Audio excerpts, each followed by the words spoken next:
తెలంగాణ ఉద్యమకారులంటే ఎవరు? ఉద్యమకారులకు ఉండాల్సినటువంటి అర్హతలేంది? ఇప్పుడు కొత్త అర్థాలు చెప్తున్నారు మన సీఎం రేవంత్ రెడ్డి గారు. వేల కోట్ల ఆస్తులు సంపాదించుకున్నారు ఉద్యమకారులు అనే పేరు మీద.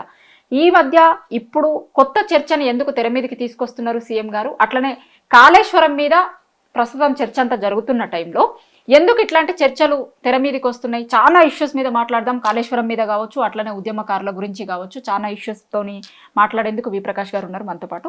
సార్ నమస్తే. నమస్కారం అమ్మా. ఉద్యమకారులు అంటే ఎవరు?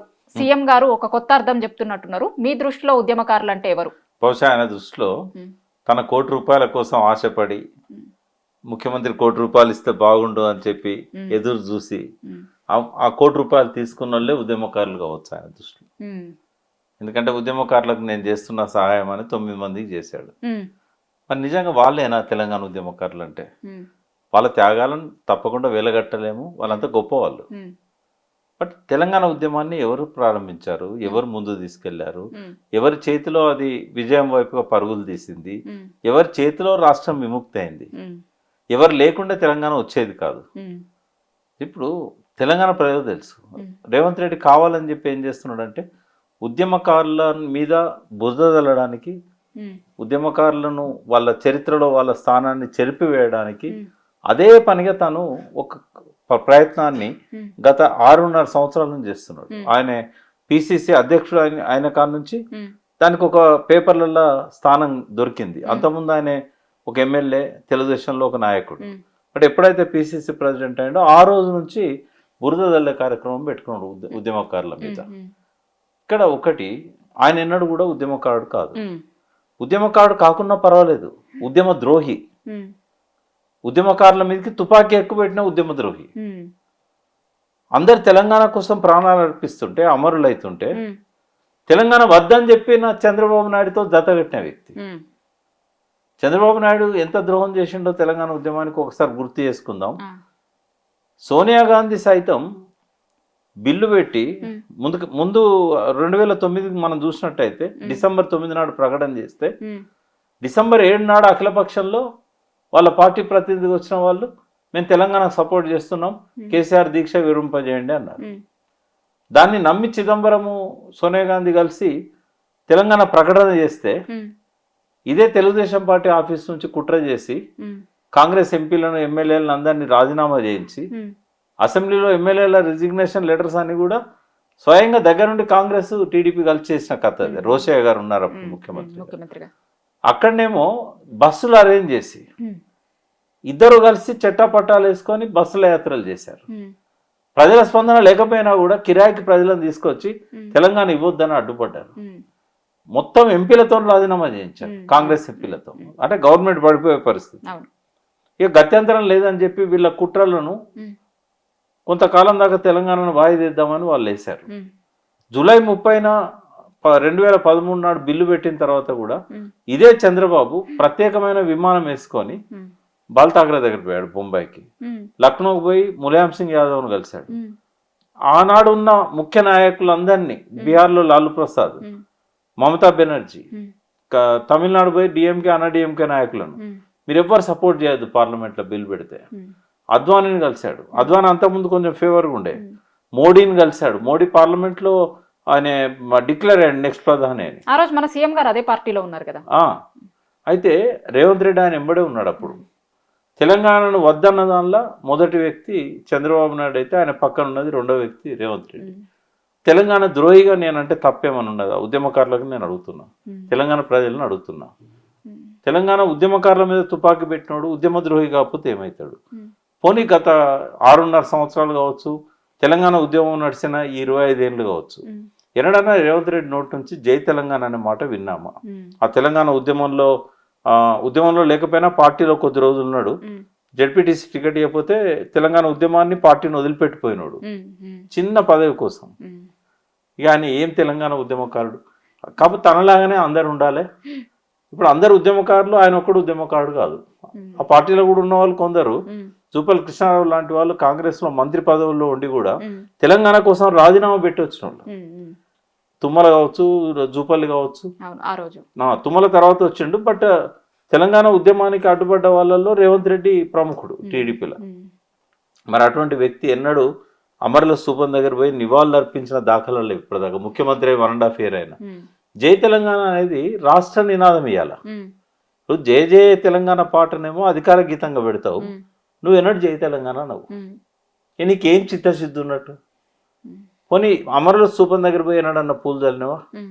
సరే కేసీఆర్ని క్రిటిసైజ్ చేసినావు కదా, అమరులకు కుటుంబాలకు అన్యాయం చేసిండని అన్నావు కదా. ఆయన 450 కుటుంబాలకు ఉద్యోగాలు ఇచ్చిండు, 10 లక్షల రూపాయలు ఇచ్చిండు, కొంతమందికి ఇండ్లు కూడా ఇచ్చాడు. నువ్వేం చేసినావు? 1.5 yearలో నువ్వు అమరుల కుటుంబాలకు ఏం చేసినావు? మిగతా ఇంకా కొంతమంది ఉన్నారని మీరు చెప్తున్నారు కదా, వాళ్ళవి వెరిఫై చేసి మరి వాళ్ళకి ఇచ్చినావా? ఇదంతా కూడా ఏంటంటే ఉద్యమం పేరుతోని ఆనాడు ఎవరైతే పనిచేశారో వాళ్ళను అవమానపరిచే విధంగా మాట్లాడుతూ అసలు ఉద్యమకారుల వాళ్ళు కనబడద్దు, వాళ్ళని చెరిపేయాలి, వాళ్ళ గుర్తులు చెరిపేయాలి. ఆయన మాట్లాడిన దానిలో అర్థం అదే, ఇంకా వేరే ఏం లేదు. అంటే మీరు ఇందాక అమరవీరుల గురించి సబ్జెక్ట్ తీసుకొచ్చారు కాబట్టి ఈ క్వశ్చన్ అడుగుతున్నాం మిమ్మల్ని.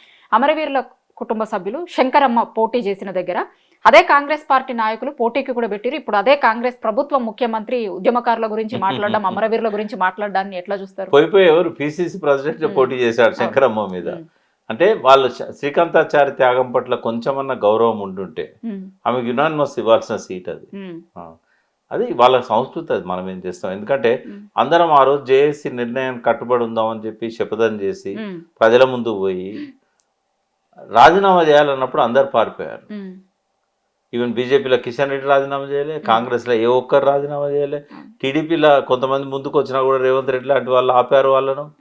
లాస్ట్ మిగిలింది ఎవరంటే బీజేపీలో ఒక ఎండర్ లక్ష్మణారాయణ చేశాడు, టీఆర్ఎస్లో ఉన్న 10 మంది ఎమ్మెల్యేలు చేశారు.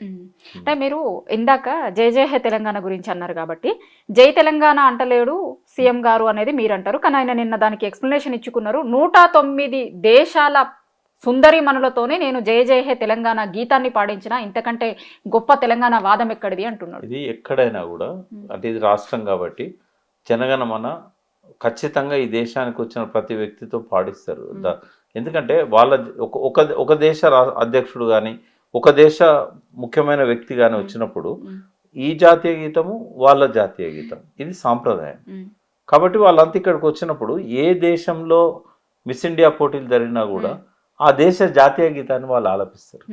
ఇలా జాతీయ గీతంతో పాటు రాష్ట్ర గీతాన్ని కూడా ఆలపింపజే, అదేం పెద్ద గొప్పతనం కాదు. బట్ ఇక్కడ మనం గమనించాల్సింది, ఏ మిస్ ఇండియా పోటీల నుంచి కూడా నన్ను ఒక వేశ్యలాగా చూసిందని చెప్పి మిస్ వరల్డ్కు సెలెక్ట్ కావాల్సిన ఒక అందగత్తే, అది కూడా బ్రిటన్ నుంచి. ఏ దేశ సంస్థ అయితే మిస్ ఇండియా పోటీలను నిర్వహిస్తున్నదో ఆ దేశానికి ప్రాతినిధ్యం వహించే ఆమె లండన్ పోయి నేను బహిష్కరించి వచ్చినాను నేను అని తెలంగాణ పరువును ఇలా ప్రపంచంలోని 193 ఐక్యరాజ్య సమితి సభ్యత్వం ఉన్న దేశాల ముందట బట్టబయలు చేసింది. ఈయన పాట పాడిచ్చింది తెలంగాణలో కూడా ఎవరికి తెలియదు, కానీ ఆమె చేసి నాకు జరిగిన అవమానం ఇది. ఎవరు చేశారన్న అవమానం? ఆమె చెప్పింది ఏంటంటే, నా టేబుల్ మీద కూర్చున్న ఇద్దరు ఎవరు అంటే కాంగ్రెస్ ఒక ఆయనేమో ప్రజెంట్ చైర్మన్, ఒక ఆయన ఎంపీ. నేను వాళ్ళ పేర్లు ఇప్పుడు ఇక్కడ తీసుకోను. బట్ ఆ ఇద్దరు ఎవరైతే ఆమెను అవమానపరిచారో, అసభ్యంగా మాట్లాడారో, వేశ్యలాగా నన్ను చూశారని చెప్పిందో వాళ్ళిద్దరు, ఒకరేమో ముఖ్యమంత్రి గారి కుడిభుజంగా ఉండే ఒక చైర్మన్, ఆయనకు పాపం మొన్న మంత్రి పదవి కూడా ఇద్దాం అనుకున్నాడు, కానీ అక్కడ మీనాక్షి గారు నటరాజన్ గారు అడ్డుపడి ఆయనకున్న చరిత్ర ఏంది, ఆయనకి ఎట్లా ఇస్తామని చెప్పి మైనారిటీ కోటాలు ఇవ్వాలని ప్రయత్నం చేశాడు, సీనియర్ నాయకులను కాదని. ఎందుకంటే ఆయనకు అత్యంత దగ్గరోడు. ఆయన వ్యాపార సామ్రాజ్యం విస్తరించడంలో ఒక ఐరన్ పిల్లర్ ఆయన. అటువంటి వ్యక్తి అవమానపరిచిండని చెప్పి ఆ విజువల్స్ కూడా మన టీవీలలో కనబడ్డాయి, ఎవరు ఆ ఇద్దరు అనేది.